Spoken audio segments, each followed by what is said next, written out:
বছরের শেষের দিন প্রতিবারই আমরা কিছু না কিছু আয়োজন করে থাকি, তবে এবার আর সেটা হচ্ছিল না। তো আমি আমার হাজবেন্ডকে একবার শুধু বলেছিলাম যে রাতে 8টা বেজে গেল, এবার কি আমরা কিছু করব না, প্রতিবার তো বিরিয়ানি রান্না করা হয়, তারপর এবার কি আমরা কিছু করব না। তো ও একবার বলাতে ও বলল ঠিক আছে তুমি পেঁয়াজ কাটতে থাকো, আমি হচ্ছে যে 2টা হাঁস নিয়ে আসতেছি, আজকে হাঁস দিয়ে চালের রুটি পিঠা খাবো, যেটা খোলাজা পিঠা বলে। তো আমি কি করলাম, আমি বললাম যে ওই যে মহিলা মানুষ তো হাঁসের দাম বেশি হবে, আবার না করে দিলাম, না না না লাগবে না, আমরা কিছু খাবো না, শীত পড়তেছে, বাচ্চারা এমনি খেয়ে ঘুমায় যাবে। তো ও কি করলো, কিছুক্ষণ পরে আবার বললো যে না ঠিক আছে তুমি কাটতে থাকো, পেঁয়াজ কাটো, আমি যে মুরগি নিয়ে আসতেছি।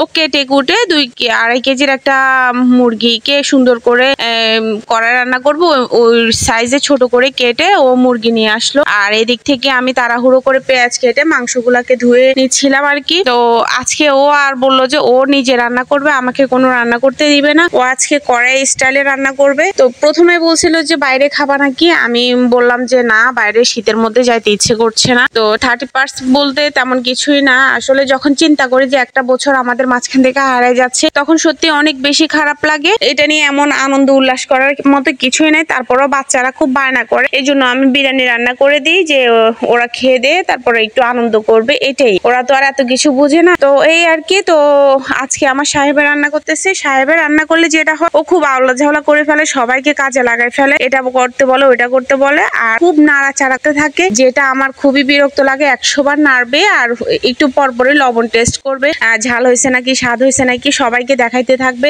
আর আমার বাচ্চাগুলো তো এই দিক থেকে যে প্যারা দিচ্ছিল, সাহেবের নাড়াচাড়াটা যদি আপনাদেরকে ফুল ভিডিওটা দেখাইতে পারতাম তাহলে বুঝতেন, প্রতিটা সেকেন্ডে সেকেন্ডে সে নাড়তেই থাকে, মানে এটা ওকে বললেও বুঝে না। তো আসলে প্রথমে চিন্তাই করতে পারে না এত মজা হবে, ও কোনো পানি ব্যবহার করে না। প্রথমে হচ্ছে যে মাংসগুলাকে তেলের উপর ভেজে ওই মাংস দিয়েই মানে বাটা মশলাগুলা দিয়ে তারপর কিছুক্ষণ ঢেকে পানি বের করে ফেলছে।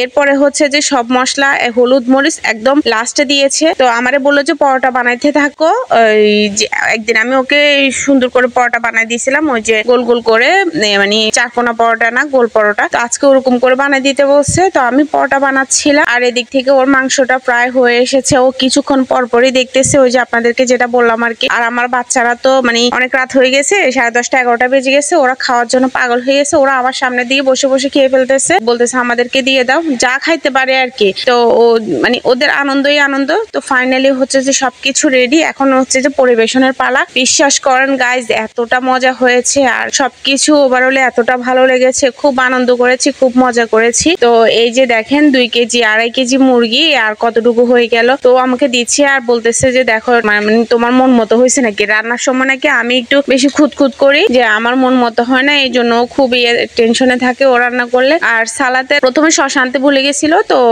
ঘরে যেটুকু শসা আর টমেটো ছিল ওটুকু দিয়ে অল্প করে সালাদ বানানো হয়েছে, সালাদের পরিমাণটা একটু কম ছিল, তারপরও যে এত মজা পাইছি। সাথে পরোটা, তো বেশি একটা পরোটা খাইতে পারি না, আমি মাত্র 1.5টা পরোটা খেয়েছি, তারপরও আলহামদুলিল্লাহ। সাথে কোক ছিল, সব মিলিয়ে ওভারঅলে খুব ভালো লেগেছে, ভালো কাটিয়েছে। আপনাদের কেমন কাটছে অবশ্যই কমেন্ট করতে ভুলবেন না। আজকের ভিডিওটা এখানেই শেষ করছি, সবাই অনেক ভালো থাকবেন, আল্লাহ হাফেজ, আসসালামু আলাইকুম।